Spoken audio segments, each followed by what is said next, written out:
Literally మా కాలేజీకి కూడా ప్లేస్మెంట్స్ అయితే వచ్చేసాయి అనమాట. 1 వీక్ ట్రైనింగ్ ఇచ్చి వాళ్ళ తర్వాత గ్యారంటీగా జాబ్స్ ఇప్పిస్తామని చెప్పారు. ఈరోజు వచ్చేసి సైబర్ సెక్యూరిటీ గురించి చెప్తున్నారు. ఇంతకుముందు 2 డేస్ ఏమో సర్టిఫికేట్లు చేయించారనమాట.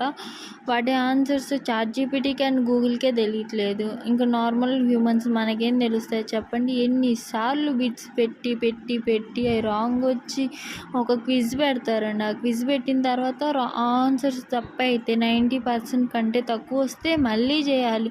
అలాగా 4th మాడ్యూల్ ఉందండి. నన్ను ముప్పు తిప్పలు పెట్టిందనమాట. అదైతే చేసి ఇంకా ఫైనల్ అదైతే కంప్లీట్ చేసాము. ఈరోజు సైబర్ సెక్యూరిటీ అని చెప్పాను కదండి. వాళ్ళేంటి బొమ్మలేసారు, నేను అయ్యే చూస్తున్నాను. ఇంకా తప్ప వేరే ఇంకేం అర్థం కావట్లేదు అనుకోండి, అది వేరే విషయం. ట్రైనర్ చూడకుండా నేనైతే వీడియో తీస్తున్నాను. నేను అలా వీడియో తీయటం చూసి మా క్లాస్ బాయ్స్ అయితే తెగ నవ్వేశారు ఈరోజు. మీ క్లాస్ బాయ్స్ కూడా ఇంతేనా? కామెంట్ సెక్షన్లో కామెంట్ చేయండి. Thank you for watching.